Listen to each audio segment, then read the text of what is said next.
श्री गोपाल कृष्ण महाराज की जय।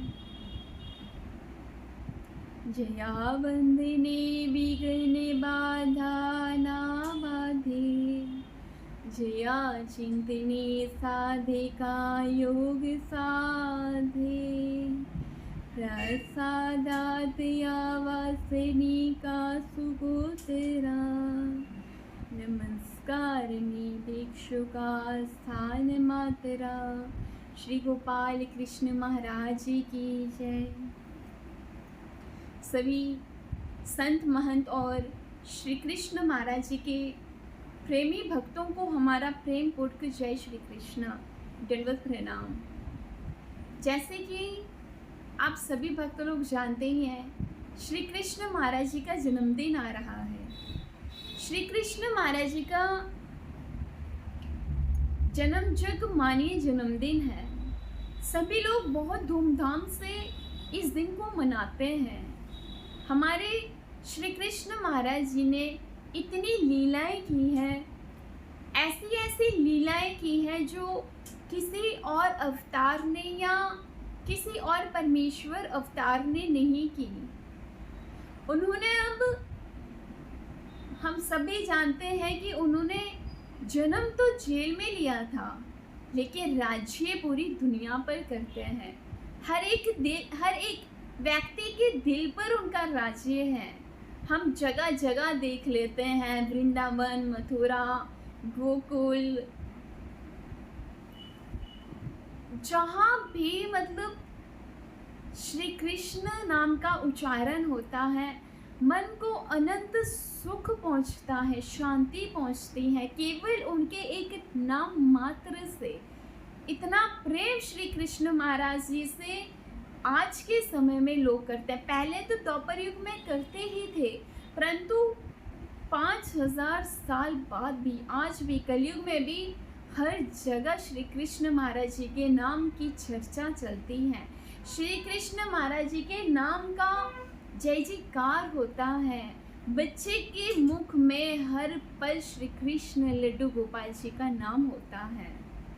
अब देखो, जन्म उन्होंने जेल में लिया था, लेकिन राज्य पूरी दुनिया पर कर रहे हैं।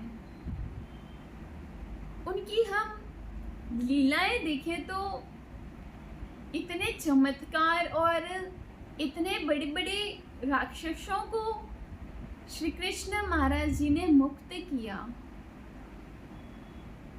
श्री कृष्ण महाराज जी ने कुरुक्षेत्र में धर्म की स्थापना करने के लिए युद्ध भूमि में श्री गीता का निरूपण श्री अर्जुन देव जी को किया। ये हम सब भक्त लोग जानते हैं कि श्री कृष्ण महाराज जी का द्वापर युग में ही नहीं, आज कलयुग के अंदर भी 5000 साल बाद भी लोग श्री कृष्ण महाराज जी को अनंत प्रेम करते हैं और मानते भी हैं। परंतु एक लीला से हमें ये सीख प्राप्त हुई है कि एक बार हमारे 5वें अवतार श्री चक्रधर स्वामी महाराज जी मैंकर की लीला को अगर हम देखें तो श्री चक्रधर स्वामी महाराज जी भ्रमण करते करते एक मैंकर के गांव में मतलब पहुँचे। तो उस लीला से हमें एक छोटी सी शिक्षा प्राप्त हुई है। वो शिक्षा वो परमात्मा का बताया हुआ एक नियम है कि जन्माष्टमी के दिन, कृष्ण महाराज जी के जन्माष्टमी के दिन हमें व्रत उपवास नहीं रखना चाहिए। अब हम ये मैंकर की लीला से जान पा रहे हैं कि स्वामी जी जाकर दोनों वो जो बौने भाइयाँ थी उनके घर जाकर प्रवेश करते हैं। अब जैसे ही हमारे स्वामी जी जिसे हम महाराज कहते हैं, हमारे 5वें अवतार, तो उन्होंने देखा कि वो दोनों बौने भाइयाँ एक लकड़ी का कृष्ण भगवान जी को मतलब उनका आकार बनाते हैं कि कृष्ण भगवान जी दिखने में क्या कि कृष्ण महाराज जी देखने में कैसे लगते थे।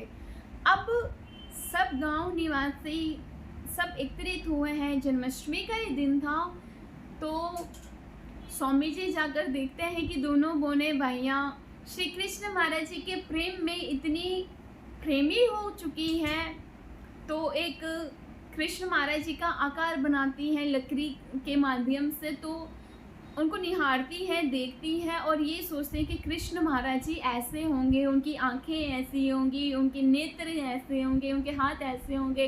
तो मन में विचार करते रहती थी वो दोनों भाइयाँ कि कृष्ण महाराज जी देखने में कैसे लगते होंगे।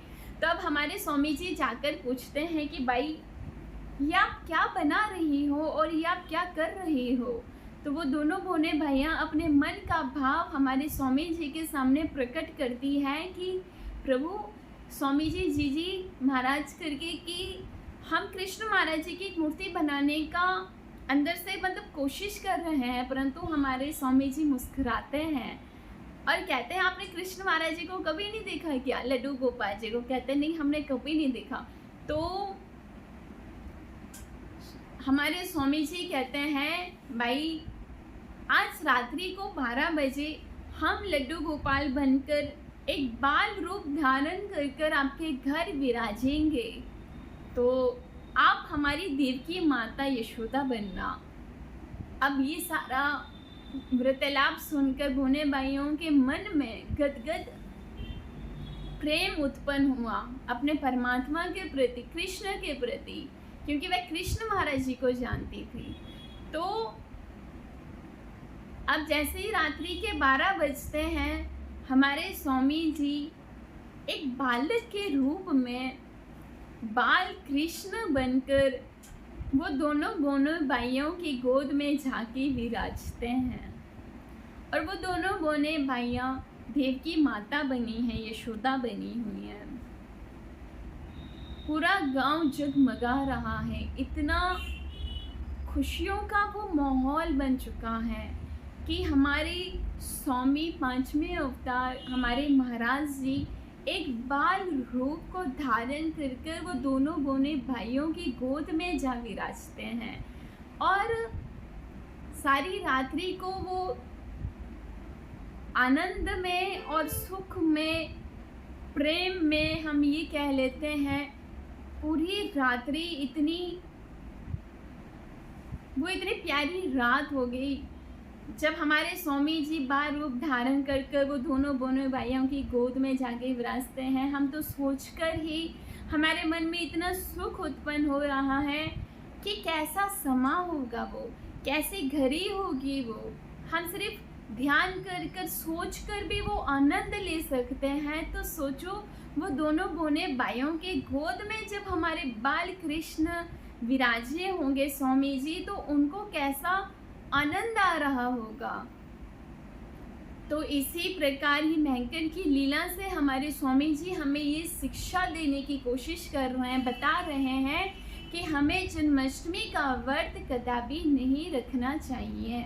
हमें व्रत रखना पूरा मना किया हुआ है, क्योंकि क्या जब श्री कृष्ण महाराज जी का जन्म हुआ था द्वापर युग के अंदर, आज 5000 साल पूर्व पहले, तो क्या देवकी माता ने उस समय व्रत रखा था? नहीं रखा था। तो इसी लीला से, इस भयंकर की लीला से हमें ये जानने की कोशिश करनी चाहिए, प्रयास करना चाहिए कि हमारे स्वामी जी ने लीला क्यों की, यही कहने के लिए कि हमें व्रत इत्यादि नहीं रखना चाहिए। अब देखो हम सब अपना जन्मदिन कितने धूमधाम से बनाते हैं, पार्टीज करते हैं, केक कट करते हैं, बच्चों को केक खिलाते हैं, मतलब घूमते हैं, बहुत सारी वैरायटी होती है, मतलब हम बहुत धूमधाम से अपना जन्मदिन सेलिब्रेट करते हैं। तो वो जो श्री कृष्ण महाराज जी, माता पिता श्री कृष्ण चंद्र महाराज जी द्वारकाधीश, जो हमारे सबके पिता हैं, तो वो क्यों चाहेंगे कि उनके जन्मदिन पर उनके बालक भूखे रहें, उनके बच्चे भूखे रहें? वो जो जगत का पिता है, परमेश्वर है, वह क्यों चाहेंगे कि हम सारा दिन पानी ना पिए, खाना ना खाएं, केक कट ना करें, कुछ ना करें, भूखे रहें? ऐसा कोई भी पिता नहीं चाहेगा, कोई मित्र नहीं चाहेगा। तो इन सारी बातों की एक ही बात निकलती है, वह क्या है कि ये जो 26 डेट को यानी कि 26 तारीख को ये जो जन्माष्टमी आ रही है, जन्म महोत्सव श्री कृष्ण महाराज जी का जो पूरे जगत में मनाया जाएगा, उसके अंदर एक और नियम धारण कर ले हम, एक और बात हम अपने मन में एक पक्के से धारण कर लें कि इस जन्माष्टमी पे हमें श्री कृष्ण महाराज चंद्र जी से क्या मांगना है। अब देखो, उस समय परमात्मा बहुत प्रसन्न होते हैं, वैसे तो वो हर समय प्रसन्न ही आनंद में रहते हैं, लेकिन जो जन्मदिन होता है उस वक्त सारे बहुत खुश होते हैं। तो परमात्मा भी उस दिन कृपा, दया, करुणा सब कुछ उनके अंदर भरा हुआ पहले से है, लेकिन ये जन्माष्टमी के दिन हमें श्री कृष्ण महाराज चंद्र जी से क्या मांगना है कि हे प्रभु, हे जगत पिता, परपरा परमेश्वर, अनंत जन्मों से मैं भटकता रहा हूँ, न जाने कितने जन्मों से भटकता रहा हूँ और न जाने और कितने युग ऐसे ही बीतते चले जाएंगे। जैसे हमारे जीवन की एक एक घड़ी, एक एक मिनट, एक एक क्षण इतनी इम्पोर्टेंट है, समझ लो हमारी एक एक सांस में परमात्मा का नाम होना चाहिए, लेकिन नहीं होता। वह क्यों नहीं होता? क्योंकि हम परमात्मा से अभी बहुत दूर हैं। हमें परमात्मा तक पहुंचने की कोशिश करनी चाहिए। वह कैसे? प्रेम के माध्यम से। एक प्रेम ही ऐसा है जो एक प्रेम ऐसा होता है, अगर हम प्रेम ही नहीं करेंगे तो हम परमात्मा तक कैसे पहुंचेंगे। तो सबसे पहले प्रेम करना जानिए कि परमात्मा से प्रेम कैसे करना है और प्रेम कैसा प्रेम होना चाहिए, वह भी अपने मन में ये धारण भी कीजिए। ऊपर का प्रेम नहीं चाहिए परमात्मा को, भीतर का प्रेम चाहिए, अंदर का, आत्मा का, अंतकरण का, एक जो रूह का प्रेम होता है वो परमात्मा को चाहिए। निर्हेतु प्रेम जिसे कहा जाता है, बिना स्वार्थ का प्रेम जिसे कहा जाता है, ये प्रेम हमारे श्री कृष्ण चंद्र महाराज जी को अनंत प्रिय है, बहुत प्रिय है। तो ऐसा प्रेम हम क्या कर पाएंगे श्री कृष्ण महाराज जी से? मन तो यही कहता है कि नहीं कर पाएंगे, परंतु अगर जिससे एक बार प्रेम हो जाता है तो वो ना जाने कब, कैसे, कहाँ, किस घड़ी, किस क्षण में हो जाता है, वह हम नहीं जानते। वो पिछले जन्म के युग ऐसे होते, कर्म ऐसे होते हैं कि हमारा एक संबंध बनता है। तो ऐसा एक भक्ति का और एक परमात्मा का संबंध, एक ट्रू लव और रिलेशन ऐसा होना चाहिए जो परमात्मा से अनंत जन्मों तक, जन्म नहीं चाहिए हम लोगों को, परंतु हमें फिर से आना ही पड़ेगा, क्योंकि हमने जोर ऐसे जोड़े हैं, हमने कर्म ऐसे किए हुए हैं कि इतनी जल्दी से हमारा छुटकारा और इस प्रपंच से, इस जगत से, इस संसार से, इस जाल से, इस माया जाल से इतनी आसानी से हम नहीं छूट सकते। परंतु अगर श्री कृष्ण महाराज चंद्र जी चाहे तो हमारी भक्ति के अंदर इतनी तीव्रता होनी चाहिए, इतनी प्रेम होना चाहिए परमात्मा के प्रति और इतनी शुद्ध भक्ति होनी चाहिए। जैसे कहते हैं ना, शुद्ध आहार करिए, शुद्ध जल लीजिए, शुद्ध वातावरण में जाइए, तो श्री कृष्ण महाराज जी को शुद्ध भक्ति चाहिए, शुद्ध प्रेम चाहिए, एक शुद्ध इंसान चाहिए और एक शुद्ध एक आत्मा चाहिए, आत्मा का स्वरूप चाहिए। अगर हम सब कुछ अपने लिए शुद्ध, पवित्र, एक साफ सुथरा जीवन जीना चाहते हैं तो कौन से परमात्मा, कौन से श्री कृष्ण महाराज जी, कोई अगर स्थान गंदा हो, जहाँ कोई कचरा हो इत्यादि हो, वो जगह अच्छी ना हो, तो हमें भी घृणा आनी शुरू हो जाती है। तो समझ लो, अगर अंदर की आत्मा ही खराब है, काम, क्रोध, मोह, मद, मत्सर, विकार, इन सारी शत्रुओं ने अगर आपके मन को घेर रखा है, तो परमात्मा को कहाँ बुलाएंगे? कौन सी जगह है जो परमात्मा को अब जो स्थान देंगे, कहाँ पे विराजेंगे? इससे पहले अगर जब हमारे घर में कोई संत आने वाले होते हैं, कोई भक्तजन आने वाले होते हैं, तो हम सारे लोग ऐसे मिल जाते हैं। एकत्रित होकर सबसे पहले क्या करते हैं, साफ सफाइयाँ करते हैं, भोजन इत्यादि की सेवा लेते हैं। कोई क्या सेवा लेता है, हर परिवार का एक एक सदस्य सारी सेवा लेता है, तो वो सारी सेवा एकत्रित होकर एक सेवा के अंदर आ जाती है। तो वो परमात्मा को हमारे से कैसी सेवा चाहिए, बता सकते हैं? परमात्मा को एक ही चीज चाहिए, नाम में अनुसरण। नाम लीजिए, दास्य सेवा कीजिए, मार्गों की सेवा कीजिए, मठ मंदिरों की सेवा कीजिए, देव धर्म कीजिए, बस परमात्मा को और कुछ नहीं चाहिए।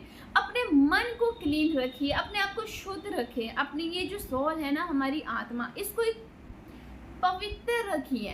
तो अगर किसी के मन में किसी के प्रति किसी घृणा उत्पन्न होती है, किसी भी प्रकार की कोई निंदा चुगलियां, अगर इन्हीं चीज़ों के अंदर हम परे रहेंगे तो वो परमात्मा है ना, हमसे लाखों दूर हो जाएंगे। यही कहने का, वीडियो बहुत लंबी हो रही है, हम अपने शब्दों को छोटे से लाइन में यही कहना चाहेंगे कि इस जन्माष्टमी पर बस परमात्मा से यही मांगना कि हर समय, हर पल, हर सांस में तुम्हारा नाम हो।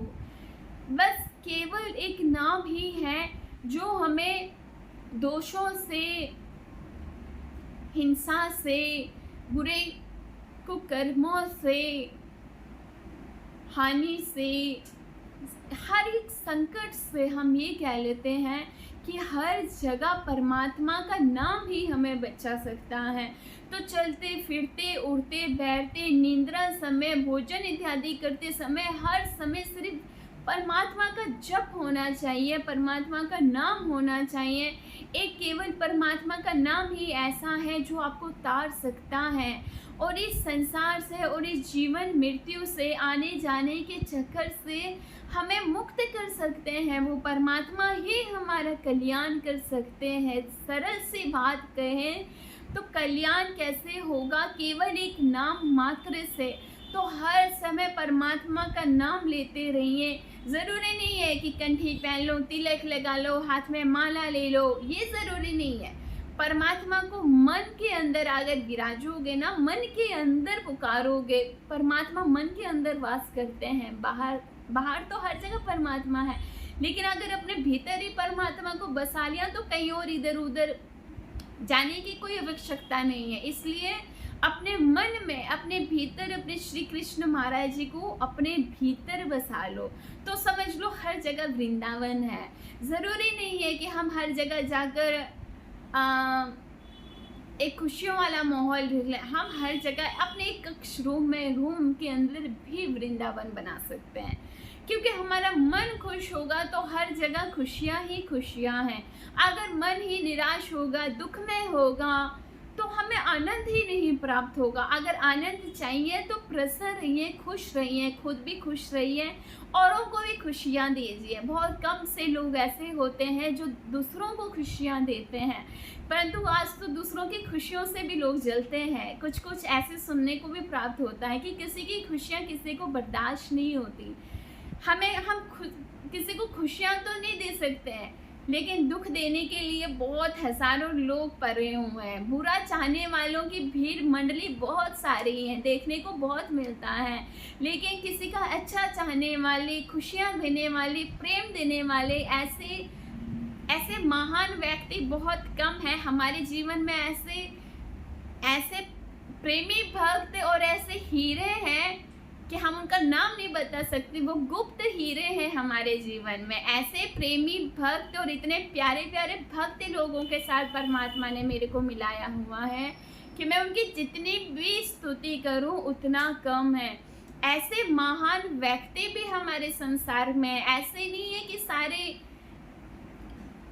दुख देने के लिए ही आए। कुछ लोग सुख देने के लिए, प्रेम देने के लिए, सहयोग देने के लिए, भक्ति कैसे करनी है, परमात्मा के पास कैसे जाना है, एक गुरु के माध्यम से नहीं, संत के माध्यम से भी नहीं, नॉर्मल सा भेष है उनका, वासनिक भी नहीं है, संन्यास लेने की कोई इच्छा नहीं। घरेलू लोग, भक्त लोग, इतने प्यारे परमात्मा ने हमारे से जो जोड़े हैं ना, हम परमात्मा से हाथ जोड़कर प्रार्थना करते हैं कि उनकी आयु को बढ़ाए, उनके कष्टों को दूर करे, उनके घर सुख शांति और समृद्धि परमात्मा लेकर आए। इस जन्माष्टमी पर हम वो सारे भक्त लोगों के लिए जो हमारे से जुड़े हुए हैं और हर पल हर चीज़ में हमें सहयोग करते हैं, हर दुख में हमारा साथ देते हैं, ऐसे महान व्यक्ति, ऐसे कुछ अमेरिका में रहते हैं, कुछ महाराष्ट्र में रहते हैं, तो वो अमेरिका वाले भक्त लोगों के लिए, कुछ महाराष्ट्र के लोग हमारे से जो जुड़े हैं, वो जो प्यारा सा परिवार हमसे जुड़ा हुआ है, उनके लिए हम श्री कृष्ण महाराज चंद्र जी से प्रार्थना करते हैं कि उनकी, वैसे तो वो बहुत आनंद में सुखी हैं, परंतु परमात्मा से ये जन्माष्टमी पे हम उनके लिए, परिवार के लिए दिल से प्रार्थना करते हैं कि उनकी हर मनोकामना पूर्ण हो। परंतु उनकी कोई मनोकामना नहीं है, उनको इस संसार से कुछ लेना देना नहीं है, वह वैरागी हैं। उनके पास सब कुछ होते हुए भी वह कहते हैं हम कुछ भी नहीं हैं। तो ऐसे महान व्यक्तियों को हम नमन करते हैं और हाथ जोड़कर परमात्मा से प्रार्थना करते हैं कि ऐसे महान व्यक्ति जो कि हम तो उनको परमात्मा के रूप में ही स्वीकार करते हैं, परमात्मा ही मानते हैं, क्योंकि वो हमारे लिए परमात्मा से कम नहीं है। ऐसे महान व्यक्तियों के लिए दिल से प्रार्थना है कि जन्माष्टमी उनकी बहुत अच्छी और धूमधाम से जाए, उनकी घर खुशियाँ आए, बरकत आए, समृद्धि आए, सुख आए, शांति आए और श्री कृष्ण महाराज चंद्र जी उनसे हर बार अच्छी अच्छी सेवा करवाते रहें और वो हमसे और भक्त लोगों से ऐसे ही जुड़े रहें और उनकी सेवा से गरीबों को हॉस्पिटलों में हर जगह जो सुख मिल रहा है, उनकी सेवा परमात्मा और बढ़ाएं। ऐसे श्री कृष्ण महाराज जी के श्री चरणों में हम प्रार्थना करते हैं।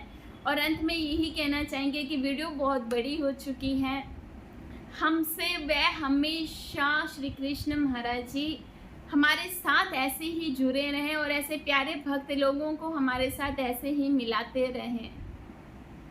बोलिए श्री गोपाल कृष्ण महाराज की जय।